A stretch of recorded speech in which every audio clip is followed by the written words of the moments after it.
دوستو، آج کی یہ کہانی مصر کے ایک چالاک درزی کی ہے۔ کہتے ہیں مصر کے شہر اسکندر میں ایک درزی رہتا تھا اور اس کا نام عبداللہ تھا۔ اس کی دکان میں بہت سے کاریگر کام کیا کرتے تھے۔ ان میں سے سعود نام کا ایک نوجوان بھی تھا۔ وہ بہت خوبصورت اور لنگا ترنگا تھا۔ پتہ نہیں اس کے ماں باپ کون تھے۔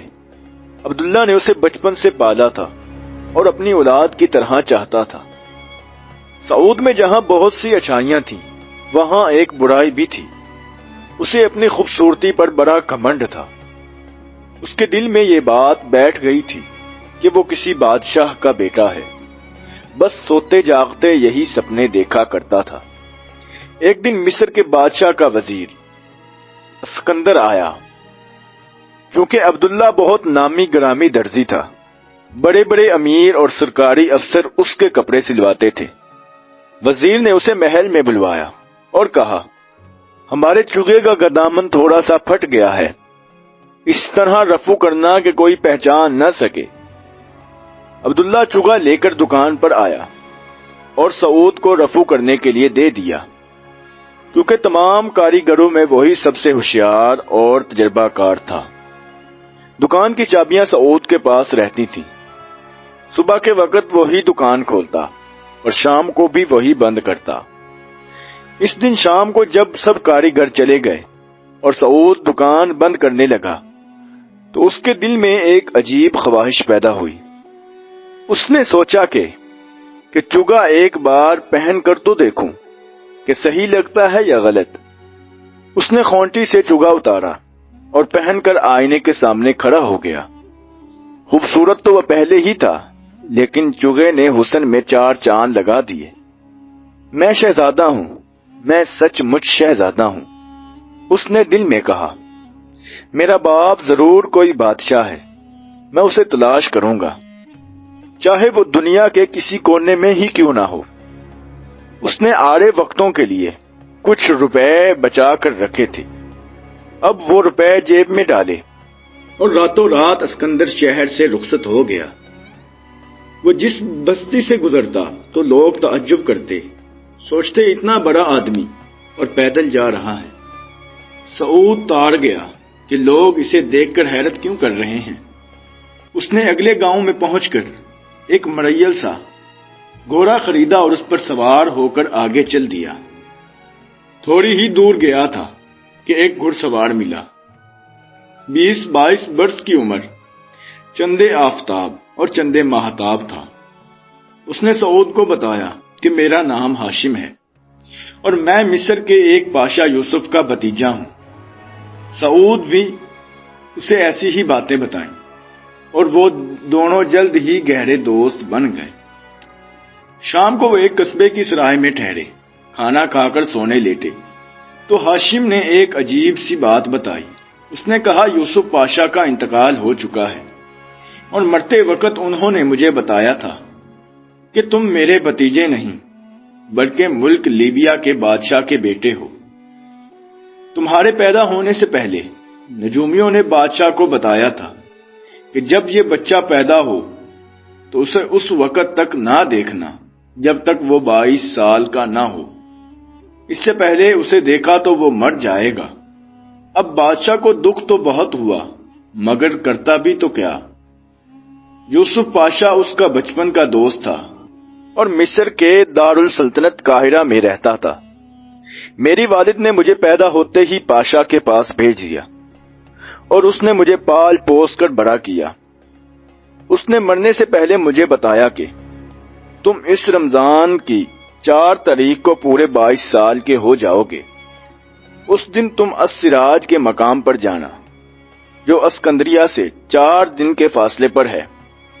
وہاں کچھ لوگ تمہارا انتظار کر رہے ہوں گے۔ انہیں تم یہ خنجر دکھانا اور کہنا کہ میں وہی شخص ہوں جس کی آپ کو تلاش ہے۔ وہ خنجر کہاں ہے؟ سعود نے بڑی جلدی سے پوچھا۔ میری پیٹی میں ہے، ہاشم نے جواب دیا۔ یہ عجیب و غریب کہانی سن کر سعود کے دل میں لالچ نے گھر کیا۔ اس نے سوچا، کاش میں اس کی جگہ ہوتا، اب تو یہ کچھ ہی دنوں میں ایک سلطنت کا وارث بن جائے گا۔ اور میں یوں ہی جوتیاں چٹاتا پھروں گا۔ اس نے ہاشم کی طرف دیکھا جو بے خبر پڑا سو رہا تھا۔ یکا یک اس کے دل میں ایک خطرناک خیال آیا۔ وہ چپکے سے اٹھا، ہاشم کی پیٹھی سے خنجر نکالا اور اس کے گھوڑے پر سوار ہو کر ہوا ہو گیا۔ اس دن رمضان کی پہلی تاریخ تھی اور سعود کو 4 تاریخ تک السراج کے مقام پر پہنچنا تھا، لیکن وہ ہاشم کے تیز رفتار گھوڑے پر تیسرے ہی دن رات کو وہاں پہنچ گیا۔ یہاں چاروں طرف چھوٹی چھوٹی پہاڑیاں تھیں اور بیچ میں ایک میدان تھا جس میں کہیں کہیں کھجور کے درخت تھے۔ سعود نے ایک درخت کے نیچے گھوڑا باندھا اور پیر پسپار کر کے سو گیا۔ دوسرے دن صبح کو گھوڑوں کی ٹاپوں کی آواز آئی۔ سعود ہر بڑھا کر اٹھا اور ادھر ادھر دیکھنے لگا۔ کچھ دیر بعد 15-20 گھڑ سوار میدان میں آئے اور ایک درخت کے پاس ٹھہر گئے۔ ان میں سے ایک ادھیڑ عمر کا آدمی بھی تھا جس کی پگڑی میں ایک بہت بڑا لال جگمگا رہا تھا۔ وہ سب سے آگے تھا اور باقی سب لوگ ادب سے اس کے پیچھے ہاتھ باندھے کھڑے تھے۔ سعود نے سوچا یہی بادشاہ ہے۔ وہ دوڑتا ہوا اس کے پاس گیا اور جھک کر 3 دفعہ سلام کیا اور بولا، میں وہی شخص ہوں جس کی حضور کو تلاش ہے، اور یہ رہا میرا خنجر۔ بادشاہ نے خنجر دیکھا اور پھر دونوں ہاتھ پھیلا کر سعود کو اپنے سینے سے لگا لیا۔ عین اسی وقت کسی شخص کی دور سے آواز آئی، ٹھہریے ٹھہریے۔ سعود نے سر اٹھا کر دیکھا آواز کس طرف سے آ رہی ہے تو اس کے پیروں تلے سے زمین بھی نکل گئی۔ ہاشم اس کے مریل گھوڑے پر سوار چلا آ رہا تھا۔ یہ شخص مکار ہے، دھوکے باز ہے، ہاشم چیخ کر بولا۔ اصل شہزادہ تو میں ہوں۔ بادشاہ کے سپاہی حیرت سے آنکھیں پھاڑے کبھی ہاشم کو دیکھتے تو کبھی سعود کو۔ آخرکار ان کی نگاہیں بادشاہ کے چہرے پر جم گئیں کہ دیکھیں وہ کیا فیصلہ کرتے ہیں۔ بادشاہ نے غصے سے ہونٹ کاٹا اور کڑک کر بولا، یہ نوجوان پاگل معلوم ہوتا ہے، اسے گھوڑے کی پیٹھ سے باندھ دو اور ہم اسے اپنے ساتھ لے جائیں گے اور اسے ایسی سزائیں دیں گے کہ اس کی 7 پشتیں بھی یاد رکھیں گی۔ حکم کی دیر تھی، سپاہیوں نے ہاشم کی مشقیں کس دیں اور گھوڑے کی پیٹھ پر باندھ کر الٹا رسیوں سے باندھ دیا، اور 2 دن 2 راتوں کے سفر کے بعد بادشاہ اپنے ملک لیبیا کی سرحد میں داخل ہوا۔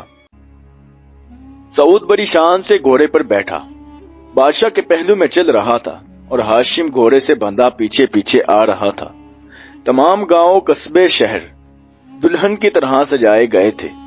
گلی کوچوں میں جھنڈیاں لگائی گئی تھیں اور چوکوں میں خوبصورت دروازے لگے تھے۔ شاہی جلوس جدھر سے گزرتا لوگ اس کی راہ میں آنکھیں بچھاتے۔ شاہی محل میں ملکہ اپنے پیارے بیٹے کا انتظار کر رہی تھی۔ اس کا دل دھک دھک کر رہا تھا اور آنکھوں سے خوشی کے آنسو رواں تھے۔ شاہی جلوس محل میں داخل ہوا تو نگارچیوں نے نکارے بجانا شروع کیے اور نکارے بجا بجا کر آمد کا اعلان کیا۔ ملکہ مارے خوشی کے ننگے سر ننگے پیر دوڑی دوڑی آئی اور بے اختیار سعود کو گلے لگا لیا، مگر پھر یکا یکی پیچھے ہٹی اور بولی، نہیں نہیں، یہ میرا بیٹا نہیں ہے، یہ میرا بیٹا نہیں ہے۔ آپ کیا فرما رہی ہیں ملکہ عالیہ؟ بادشاہ نے کہا، یہی آپ کا بیٹا ہے، اسے سینے سے لگا کر کلیجہ ٹھنڈا کیجیے۔ نہیں نہیں، ملکہ دونوں ہاتھ ہلاتی ہوئی پیچھے ہٹی۔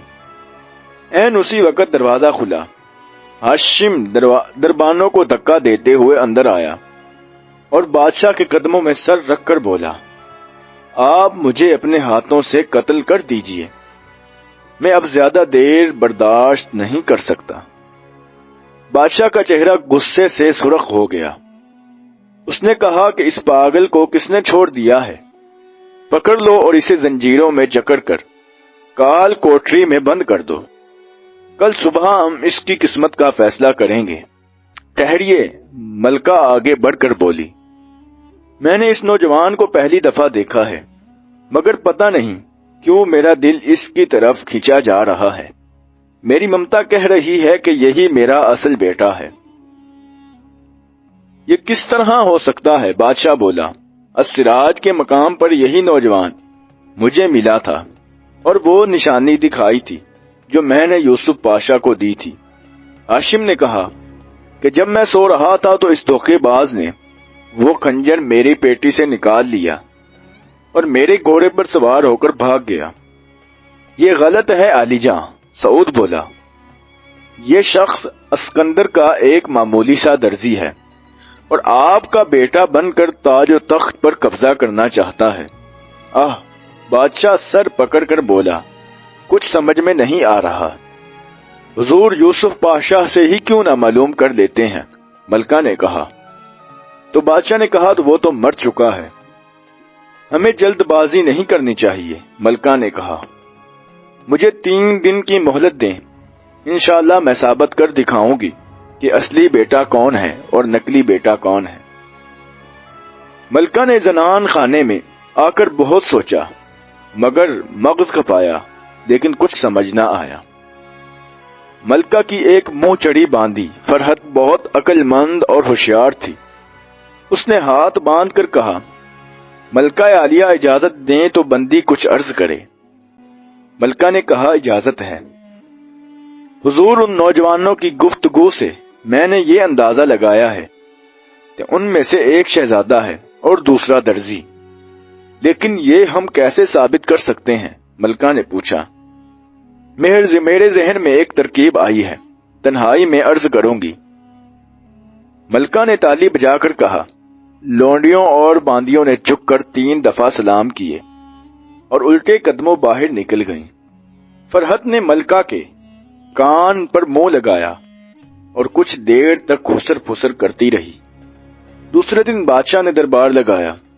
دونوں نوجوان دربار میں پیش کیے گئے۔ بادشاہ نے ملکہ سے کہا، اب آپ ثابت کریں ان میں سے کون سچا ہے اور کون جھوٹا۔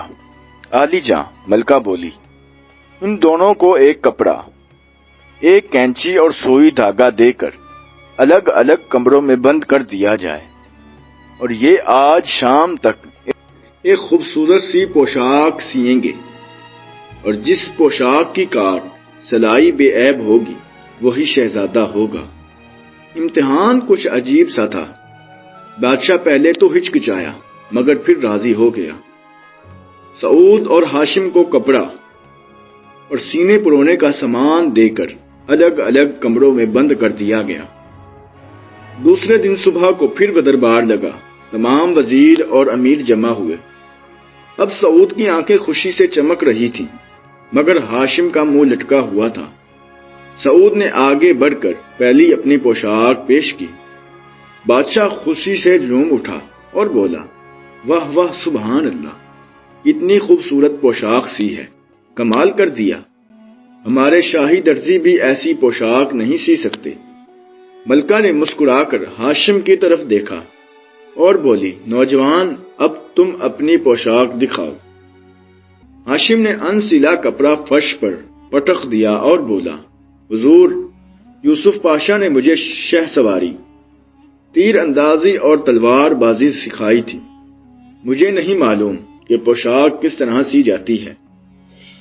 ملکہ جلدی سے اٹھی اور ہاشم کو سینے سے لگا کر بولی، میرا دل کہہ رہا تھا کہ یہی تو میرا اصلی بیٹا ہے۔ اب اس میں کسی بھی قسم کا کوئی شک و شبہ نہیں رہا۔ جہاں اب بھی آپ نہیں سمجھے کہ شہزادہ کون ہے اور درزی کون ہے۔ او دھوکے باز، فریبی لڑکے، بادشاہ نے سعود سے کہا، سچ سچ بتا تو کون ہے، اور یہ سارا ڈھونگ کس لیے رچایا، ورنہ یاد رکھ تیرے سارے بخیے ادھیر کر رکھ دوں گا۔ سعود کا منہ فکسا ہو گیا، سارا بدن تھر تھرانے لگا اور کانپنے لگا۔ وہ اوندے منہ فرش پر گرا اور بولا، عالی جاں، مجھے معاف کر دیں، میں ایک بد نصیب درزی ہوں۔ آپ کا حقیقی بیٹا ہاشم ہے اور مجھے لالچ نے اندھا کر دیا تھا، اسے معاف کر دیجیے۔ حضور، ہاشم نے کہا، لالچ واقعہ ہی انسان کو اندھا کر دیتا ہے مجھے امید ہے یہ آئندہ ایمانداری سے زندگی بسر کرے گا۔ حضور لڑکا بہت اچھا کاریگر ہے، ملکہ نے کہا۔ ہم سفارش کرتے ہیں کہ اسے شاہی درزیوں میں شامل کر لیا جائے۔ کیوں لڑکے، تمہیں دھوتی شلوار سینی آتی ہے؟ سعود سر جھکار کر بولا، حضور زنانہ کپڑوں کا تو میں ماہر ہوں، ہر قسم کے غرارے، شرارے بیل باٹم اور شرٹ اور چوٹی دار پجامے بھی سی سکتا ہوں۔ بادشاہ خوش ہو کر بولا، ہم شہزادے اور ملکہ کی سفارش منظور کرتے ہیں، اور آج سے یہ شاہی درزی ہے، اور ہم نے اپنے درزیوں کو قسم قسم کے خطاب دے رکھے ہیں۔ اب اسے کیا خطاب دیا جائے؟ شہزادہ، ملکہ نے کہا۔ پھر بادشاہ اور ملکہ دونوں کہا لگا کر ہنسنے لگے، اور اس طرح اس کہانی کا اینڈ ہوتا ہے۔